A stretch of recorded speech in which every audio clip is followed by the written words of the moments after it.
Payal, Desai, welcome to Unscripted. Thank you. This is my season 9, so you're my season 9 opener. That's incredible. It's insane. I remember I reached out to you when I first started, and that was around COVID. 2020. Yeah, something like 2021, I think. Okay. Like that. Okay. And then I was like, no, she's going to come on when I do it in Austin in person. And I think I manifested that. You manifested it and it's happening. I know. So welcome that. and thank you for being here. I'm so happy. So everyone tuning in, tell us who you are, what you do, and yeah. Yeah. So I am a full-time content creator, former educator. Pull your mic in a little. Sorry. A little bit. Okay. So full-time content creator, former educator. I taught for 16 years, middle school. I resigned 2 years ago, and I am on TikTok and Instagram creating content on parenthood, lifestyle, and beauty and fashion. And really, like, I don't feel like I have any one niche because I like to do it all. But the niche that has gained the most traction is raising boys without traditional gender roles and norms and dismantling patriarchy in our home. And that's resonated a lot with tons and tons of parents. And it's a really important message. So it's something that I talk a lot about. Yeah, and I love those conversations. Some people may think it's controversial, but I feel like those are the takes that people need to understand. Yeah. And how do you feel about that when you get a lot of hate with those conversations? I think that, you have to have, as you know, as a creator yourself, like you have to have a really thick skin. Yeah. What prepared me for having a thick skin is teaching middle school Yeah. because they are the roughest crowd. I really think that that's what it is. And I'm a youngest sister of 3. So 2 things helped me to position myself for the hate. But to be serious, I mean, it's empowering in a sense because what it shows me is that a lot of people aren't ready for the message that I am so passionate about and I believe so deeply in. And sometimes it's just about, for some people, like you have to meet them where they are because we are all victims of conditioning. And so sometimes there's a way to meet people and then other times it's just like they are never going to meet you where you are, but that means that that message is just as important to put out there. Yeah. Well, let's take it back to the beginning. I was going to sing, Hillary Duff's song, Back to the Beginning. How did you start posting content? Because you said you were a teacher. So how did that come about? Was it fashion content first? It was. So every teacher needs a side hustle. And one of my principals once told me that, which is kind of a sad fact, to be honest. But teaching is not lucrative. And so every educator has some kind of a side hustle. So I was like, well, what do I do? Well, I have always been the person in my family and in my groups of friends who like gives out the fashion advice and beauty advice. And it was something that I really wanted to go into, but my parents were like, no, you're not going into fashion. Yeah, because it's unconventional. Exactly. And teaching was like unconventional enough for them, to be honest. And so this was sort of my outlet. Like I just started posting content thinking, hey, if like my friends and family come to me for advice and like I started to see the girlies getting online, influencing, and I was like, why can't I? So I just started making videos. It was around about 2018, 2019. We don't need to go back to those archives. Okay. And, practice does like, you have to keep at it. Yeah, we were talking about that yesterday. Yeah. It was rusty in the beginning, and it's gonna be. But I just found sort of like an outlet, something that brought me happiness, a way to kind of release stress was like my way of creating. And slowly, I just got comfortable online. Around 2020 is when I think I really started peeling back the layers and talking about things that, that's when I got sober. And so I think that at that point, when I began to share that story and it resonated with people and there was an audience for that, that empowered me to really continue like speaking truth and my truth and like just being more authentic, I think I found you during your fashion because you would Okay. show your classroom, not your classroom, but The like you would show your OOTD. outfit, Yeah. in your class. I was like, man, I wish my teacher looked that cool when I was young. Yeah. I think that's how I found you, and then we started chatting, and then Yeah. I think I've seen your whole like come up as Yeah. well. So it's really cool that you talk about it. I'm like, oh my god. And that was sort of my way of like bringing together my Yeah. two worlds. Yep. Because I love fashion and I was like, but and I put a lot of effort into my teacher OOTDs Yeah. because it's fun, right? And so I was like, okay, here's where I can like bridge the gap. Plus, you only have so many hours in the day. Yeah. And I know that online, like you have to show up very consistently. So it's like the OOTD gave me that way of being able to show up every single day Yeah. for my audience. But then also, of course, I was teaching. Yeah. And so how has that shift been from going full-time Yeah. teacher to full-time creator and mom? Yeah, it's been really wonderful. I'm so grateful for having the opportunity to do this. And there is, for any educators, any teachers who are listening, there is such a crossover of skills that you can utilize. Like your classroom skills, your skills as an educator all translate as a content seriously, creator. you literally put us in class like once a week at least, and I learned Cool so people. much. Like I didn't even know about the capris thing when you showed the whole Yes. history, and I was like, wait, this is insane. Yeah, so there's, you're showing up for an audience, and my classroom was my audience. My students were that. You are, in a sense, like lesson planning because you know that it takes a lot of content strategy and it takes a lot of pre-planning. And so I feel like when I'm doing my content planning, I'm lesson planning. Yeah. And then, like, I know that, you know about like hooks, right? Yeah. Like every video needs a hook because we literally have 3 to 5 seconds Yeah. to grab our audience's attention. It's But- just like children. it's yes, and like I had to have their attention, Yep. and then I taught language arts, English, and so like with writing, you have to have a hook. So I just constantly see these different ways that like my past life as an educator is still so present now. I love it. Do you miss teaching though? I miss having relationships with students and like being that safe person for them. I think that was my favorite part of teaching is that there's never a dull moment and you learn a lot from kids. You really do when you're open to it. Yeah. And so I miss their energy. I miss that, but I also have a lot more presence with my own kids now. Yeah. And I would not trade that in. Yeah. And I see that. You're Yeah. way more like, I feel like when you work full time at a job, like Yeah. corporate job, you do get like moms have to step away from their kids. And I know how much guilt they Yeah. have with that. So Yeah. it's really nice that you get to work from home Yeah. and do your thing. And your kids get to see that, oh shit, that's an option too for me. Yeah. It's very flexible, of course. And I can be there in the morning for like their morning routine. I can be there after school, like make them their snack, but like also just the flexibility of the job, which I still have to get used to calling it a job, to be honest. Honestly, same. Yeah. People find it a joke. And I'm like, wait, this is not a joke. Content creation is actually a job. It's very lucrative too. Like it's $1 billion industry, like influencing, and it's female dominated, and there's a lot for us to be proud about. So it's funny because I came from one female dominated industry in teaching, another one. which is very, very underpaid and undervalued, to influencing and content creation. And I think what's hard for me is to see that like where we prioritize money in this country. However, this has given me opportunities to show up for my family. Yeah.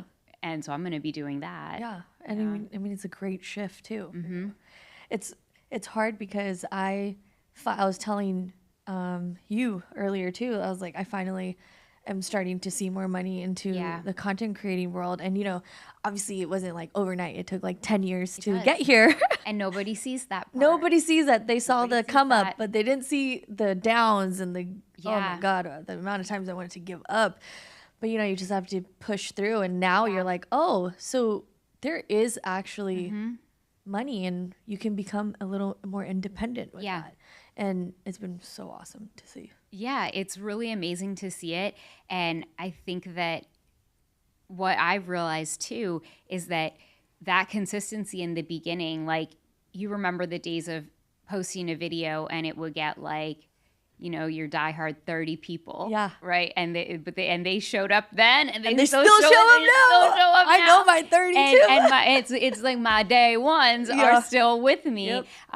But you can't let that get you down. Yeah. And give up. A lot of people give up in those early stages of not getting enough engagement. It is about the numbers and it's not. Yeah. If that makes sense. Yep. Like you can't fixate on that. Even now, I'll post a video and if it's like low engagement because for whatever reason, it just didn't resonate. There's something to study about that. There's something to look back and be like, well, what did I do? Or how can I like re-strategize, work that topic differently? Yeah. And so you're always learning. Like it's always something fresh, right? Yeah. It's always like the videos that took me 3 seconds to make, millions of views. The videos that I actually have to post for a brand, like it hurts. It's like stabbing the heart. Yes. Like, please, this is the only way I can make. Well, I also think that whenever you're aligned with a brand, no matter what, your audience like knows it and then they're less likely to engage. Isn't that crazy? It is, because I'm like, well, that's what keeps me doing this. Yeah. So I need you to click that link. Please. I need you just to click it. You don't even have to buy it. I don't need you to buy it. I need you to click it. Click it. I need you to, because the brands see They that. literally ask for the link clicks, just so you know if you're tuning in. Thank you. Thank you in advance. Very much for clicking the links. But that's the hardest part for me. I think that's what I find most challenging is that I enjoy working with brands and I like being creative. And a lot of times they allow you to create the concept and all of that. But that engagement piece is tough. What do you hate about like being a content creator? And sorry, let me rephrase this. People have a lot of misconceptions about being a content creator. What's your number one like thing that you hate that they say about it? I don't know if I rephrased that right, but I tried my best. No, I think it's loaded, right? Like that's a loaded question. I think there's a lot. I think what I hate is when people assume that it's easy. Like you just talked about, like you haven't really, you see like the come up, but like you don't see what's behind it. Yep. And having a lack of respect for how difficult it is. So anyone that I have, and I say that with like a grain of salt, because when I say it's difficult, I know people are going to be like massive eye roll, like oh, you just setting up your camera is actually much harder than. There's a lot to it. There's a lot of vulnerability there, putting yourself out there to millions of people. Yeah. A lot of hate. And you're like a one woman show in that you're like the production behind the scenes and in front of the camera. There's a lot going on. So, you're doing it and then you're editing and then you're doing the voiceover and the music and there's so many pieces to it. And I started looking at it in terms of like, how many hours do I put into this? Like, so for instance, and I know you've been in this situation too, where somebody wants access to your audience and they're like, can you just like post about my product?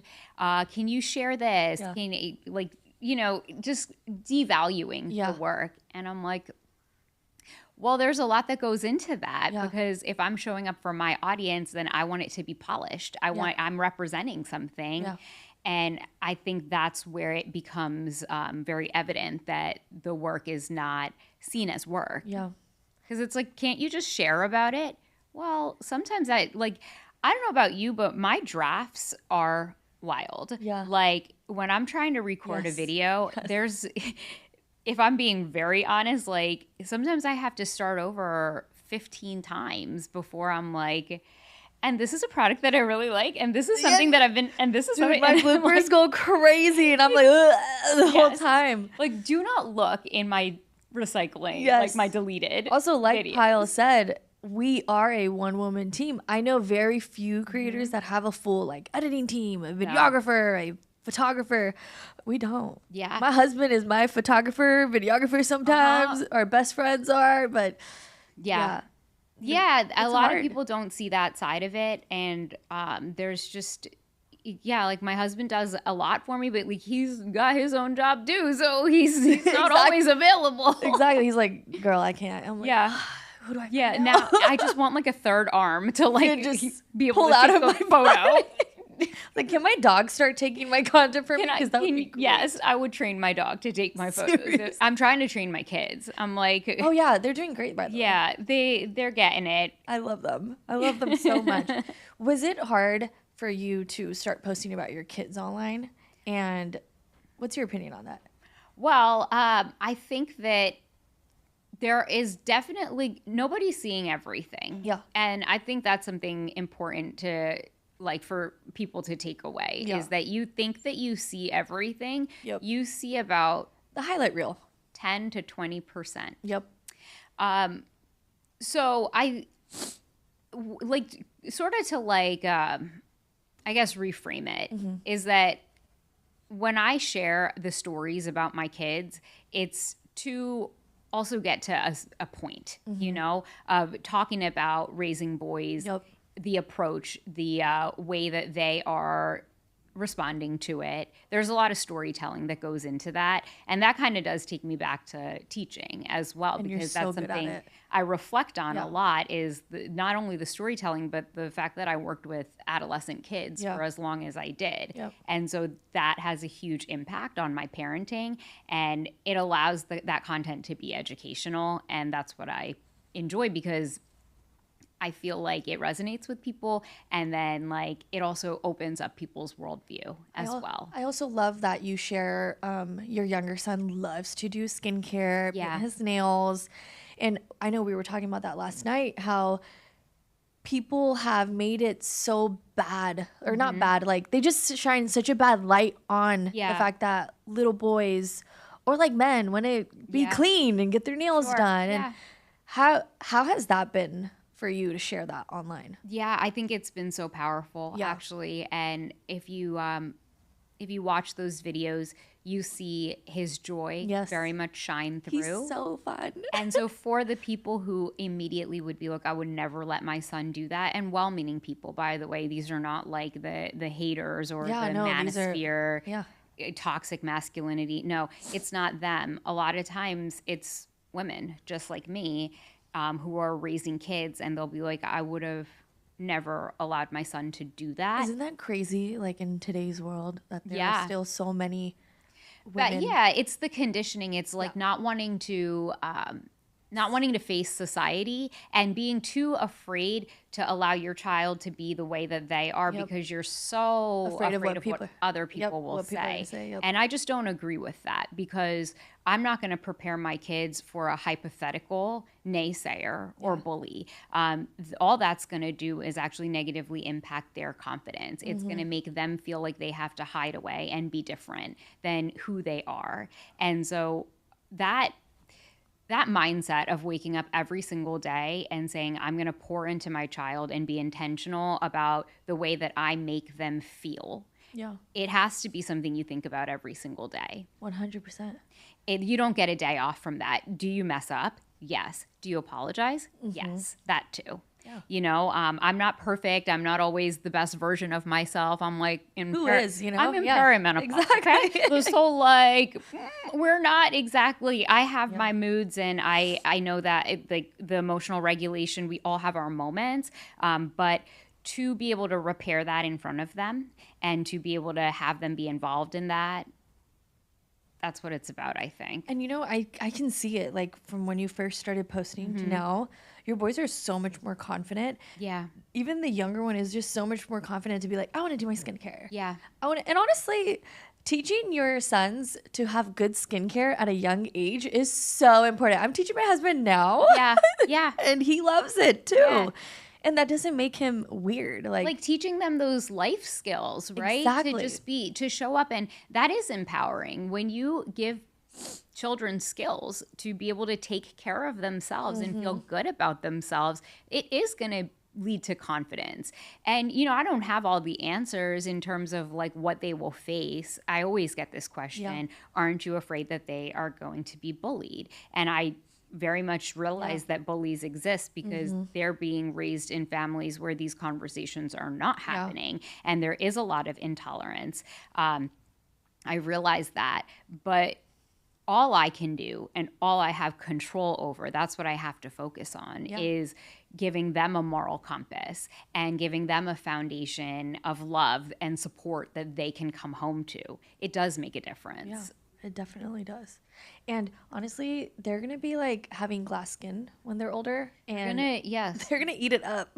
And so it's a win-win. It's a win-win. It's going to be a win-win. And for whoever their future partner is, it's going to be a win for them. Yeah. Because they don't have to pick up after themselves. Yeah. Like the fact that you're telling me your older one does his own laundry. Yeah.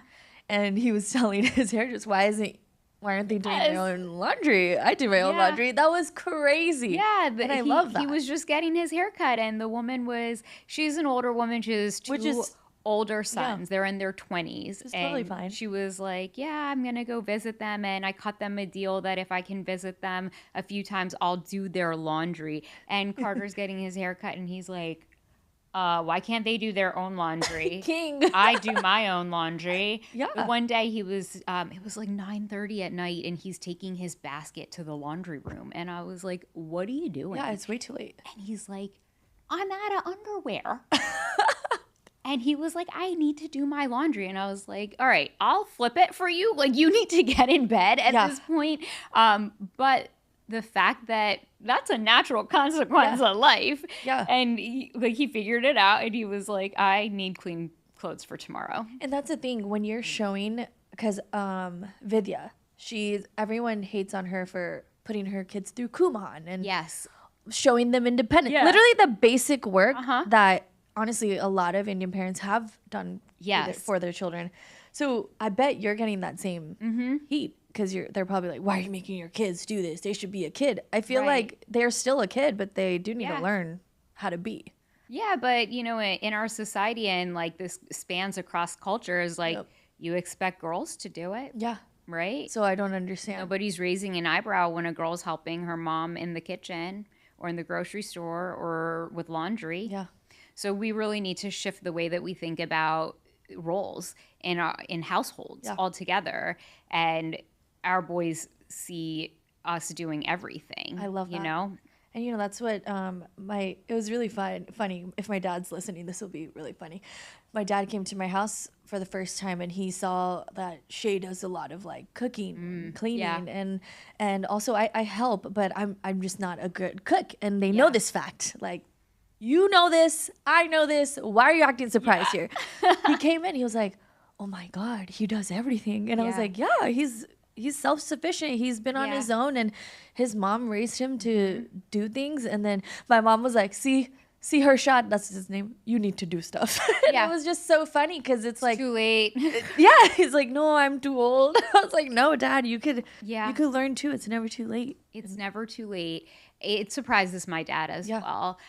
When I was postpartum with Carter. Yeah. So this was back in 2016, my parents came and stayed with us, and Hiran was waking up with me, 3 times a night. You got to wake up. And I was pumping. And so he would go downstairs. He would like get me a snack. And then we were bottle feeding Carter. And so I would be pumping, and then he would be feeding. Yeah. And so one night my dad was like, let's have like a scotch, let's have a drink, Hiran. And Hiran was like, oh, no, I can't because I have to wake up 3 times tonight. And my dad was like, why do you have to wake up?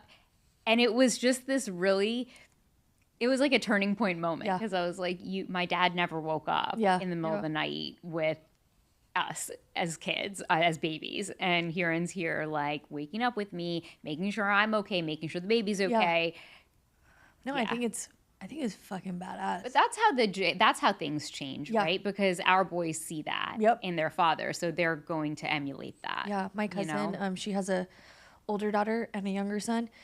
And even if she's doing something in the kitchen, she tells the younger son, you have to help your sister. This is a household that we all do everything. Yeah. And since then, and then seeing you and then other creators, I'm like, yeah, that's exactly how it should be, how it should always be. Yes. And I just think it's so amazing. Like, Shay is probably one of the only males in my life that does a lot of that kind of stuff. Yeah. And I'm like, damn, unfortunately, it's sad. but it's also really fucking cool. That, It is. I love it for me. yeah, love for me. I love it, but I want it for others. Yes, I do. And I think that it's not an anomaly. It shouldn't be, because I wouldn't be able to manage doing all of this on Same. my own. So it's like hard for me to comprehend that any woman has to work full-time job and then like come home and do all of the domestic labor as well, and the mental toll that takes, and the mental load, and all that comes along with it. So No, I love it. I love to see it. But I do, like you said, I really hope like other women can also have that in their life, because I think it's so important for that change. I think this might resonate with you too, is that like a lot of women don't love to see it because they don't have it. And so they want it for themselves, but when they don't have it, it's hard for them to watch. Yeah. And so I get some of that feedback. Oh, I do too. Or a lot of like you're lucky. Yeah. And I'm like, I'm lucky. No, he's lucky. I say I always. What do you mean? I'm lucky. Yeah, like, I always reply, we're both lucky. Yeah. Like a lot of. We're both lucky. Yeah. We're both lucky because we both pick up after each other, and it's like nonverbal. Like he knows when I'm overwhelmed, he'll start picking up things after me, or I'll say, "Hey, I'm so overwhelmed." He'll come into the room, help me out, and I just think like my dad is starting to do that too. Like I'll be like, "Dad, I'm so overwhelmed. I can't do this." Like, okay, come here, let me help you, and he'll start folding clothes with me. Yeah. Like it's just like little things. Obviously, it takes time, but you have to have those conversations as well. Yeah. Without it getting heated. Without like being defensive. Yeah. Did you ever have to have that conversation, or just was natural? I didn't. And I do think it's because of how Kieran was raised. His mom put a lot of responsibility on him, and they were business owners, and so they were they needed everybody to pitch in and like do their part. And then somebody asked me recently, like, do you think that it's the fact that there wasn't a sister? Like he has an older brother. In him, and they asked if there was a daughter in the mix, like through by means of our culture, would that daughter be given more of the domestic responsibility? And I was like, the world will never know. So I don't know the answer to that, but I can understand that speculation. I can. Sure. I can understand that, but that's not the dynamic, and so I have no idea. So when I got married and moved in with him and such, like, I didn't have to have those conversations, and I am grateful for that, because I think that those can be difficult conversations. They are. So I'm very, very thankful that I didn't have to have that conversation either, but I did have to have a hard look in myself, and I was like, wait, I need to start picking up some slack on my end. You know what I mean? I actually had to up my game. Yeah, exactly. I was like, wait. Hold up. Yeah. I'm not putting in enough either. What the heck? Yeah. And so regardless, like every couple has to kind of have that hard look at themselves and say like, well, what am I doing? What are you doing? And how do we ensure that there's like some equity in place? For sure. Yeah. Well, let's shift the conversation a little bit. We're going to play a little game. Okay. Okay. Describe your style in 3 words. I would say modern, fun, and bold. Okay, I could see that. TikTok or Instagram? Instagram. Why though? I have to ask. I feel kind of lost on TikTok. Like I throw something into the abyss and I'm not connected with my audience there.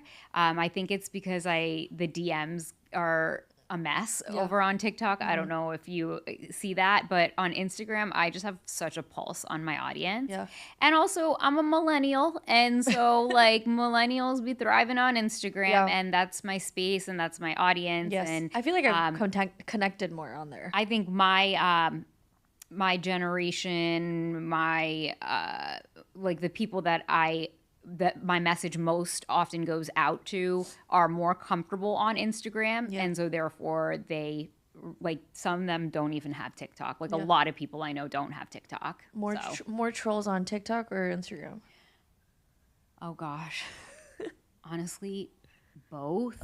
I used to say it was more on TikTok, but Instagram is it's ugly on Instagram too. It's becoming a little bit. Yeah, I can't pick where the trolls are worse. They're equally bad. Okay, complete the sentence. The industry needs more blank and less blank. The industry needs more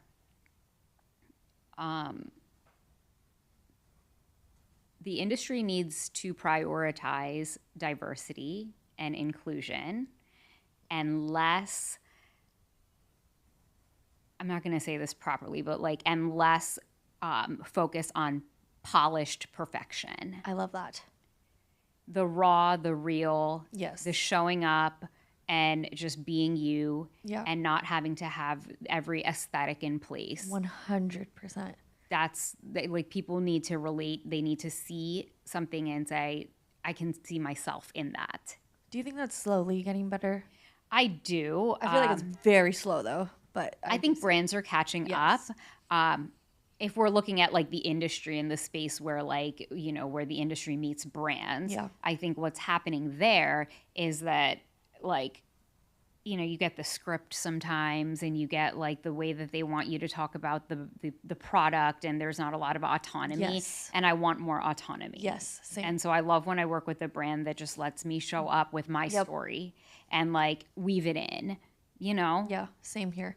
And when instead of like I have to give a script and it has to go exactly by the script, and I'm like, Yeah. it doesn't feel It doesn't feel authentic, but Yeah. that's what they want. Yeah. And it's like it's very hard to go against that. Mm-hmm. Get ready with me or vlog? I feel like I know your answer.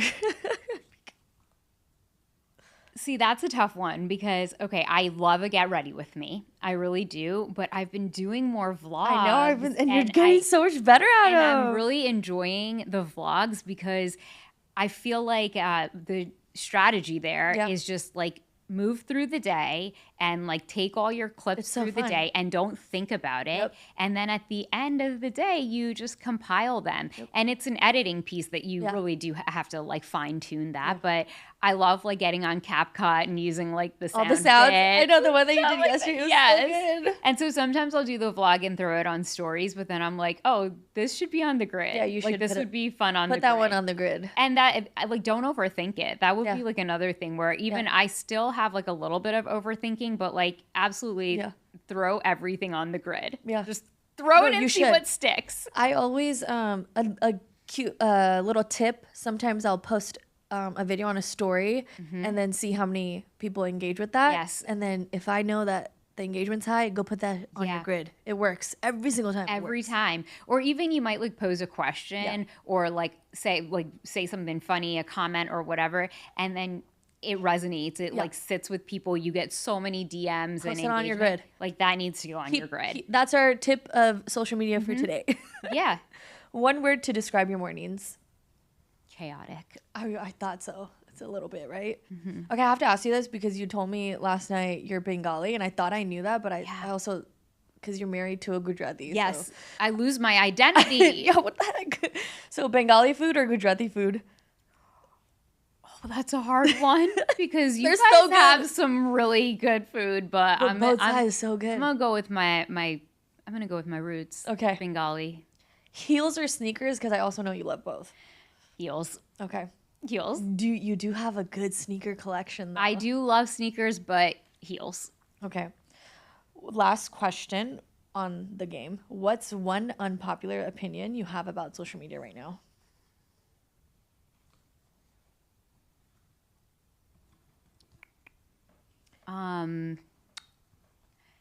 Honestly, when I wrote that, I was thinking about it too, and I was like, oh man. I feel like what I'm gonna say is a popular opinion. Okay, say a popular opinion. But less men with mics.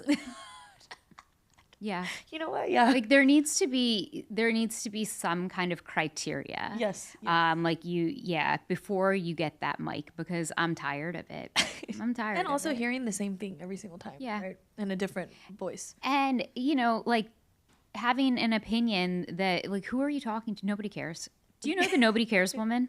No. She'll just take a clip of a man talking and then cut it and be like, nobody cares. And then she goes off into some like random fact. Especially men who are just choosing to be talking about women's bodies. Yeah. Oh, I have so many opinions on that. The willful ignorance and kind of staying on that and then being able, like thinking that you need a mic to amplify that. Yep. No. So I think that's a popular opinion. Yeah. That's not an unpopular, No. but I still want to share that opinion. Yeah, you should. She's like Justin Bieber.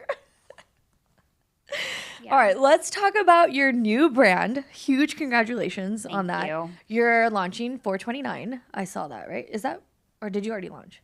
I already launched. It's sorry. actually, no, you're good. It's actually it's like live right now. Okay.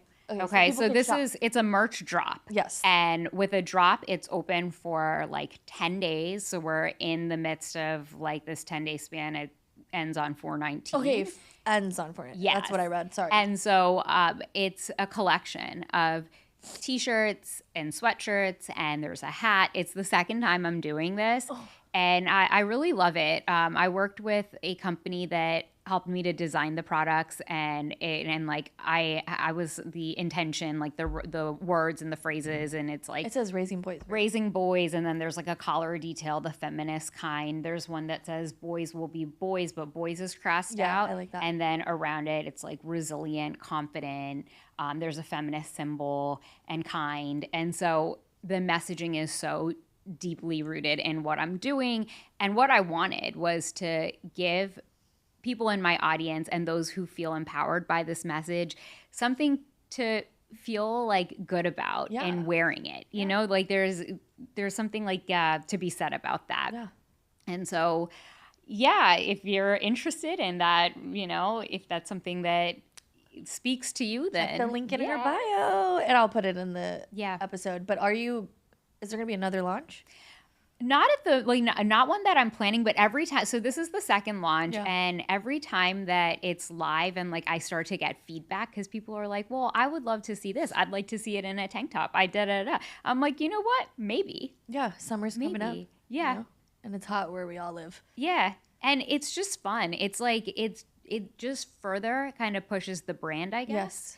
The personal brand. And so it's exciting that people want to wear it, and then hopefully they'll think about my content, you know, and like that's what it's about. Yeah, I love that. I'm so excited. I didn't know this was your second launch. Yeah. I think I saw the first one, but it's I been a learned while, right? I've learned a lot along the way. Like, so when you do something like this, again, you're the one woman show. Yeah, and yeah, so yeah. now it's on marketing. Yeah. And like that's not exactly my forte. Like I have a hard time selling myself, if that makes sense. Like, Which is so funny. We're so good at selling brands, but selling that's where a little bit of imposter syndrome comes on, right? absolutely. So I don't want to make people feel like they need to buy something. Exactly. And I don't want to continue, like, I don't want that to be front and center all the time. So the first time I launched, I was like, you know what? I'm not going to make my whole page about this, and I'm not going to talk about it every day. Like, I'll just like put it out there. And then like, if it sticks, it sticks. And that's that.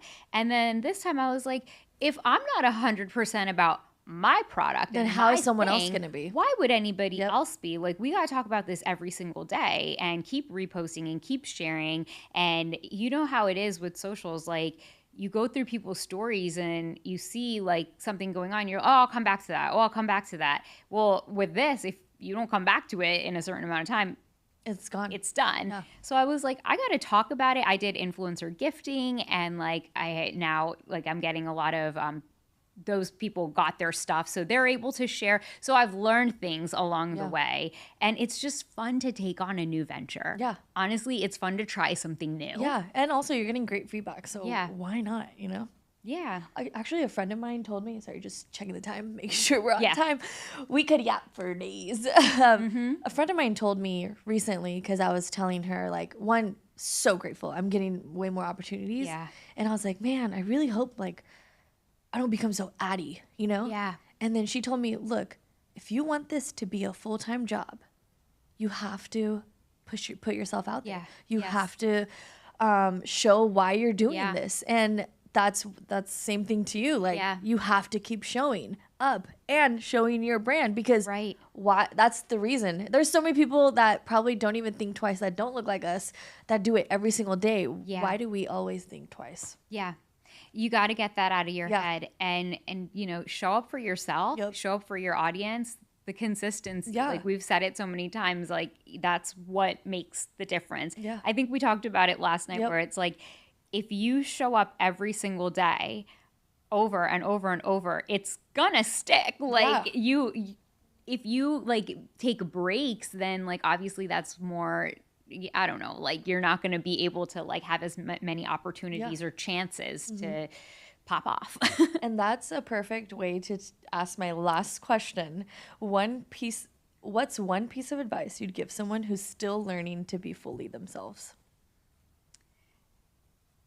So I would say that this is going to sound kind of negative in a sense, but I think what stops a lot of people is like their inner / like their like personal circle when they get online. Yep. And that stops them from wanting to fully put everything into it. And so if that requires you to almost like block the people who will get in your head, like your purpose online is likely to like share your message with this group of people you don't even know, but they need to hear your story. And so to get to them, you kind of have to cross over that circle of people you know in person. So if you need to start a whole new page and block everyone you know in real life, then you need to do that.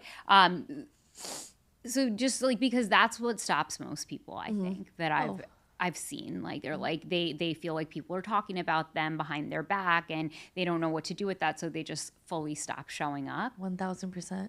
So to be your authentic self, like maybe it is just posting into the void. Yeah, you posting know? and ghosting, honestly. And also, you cannot live your life thinking about what other people think, because that's not a way to live. No, it's definitely not. And so many people are still like living in that prison. Yeah. You know?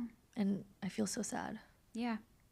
Well, thank you so much for giving me the time and energy and just being here. I'm so grateful. This was wonderful. Thank you guys for tuning in. We're back, so I'll let you know the schedule.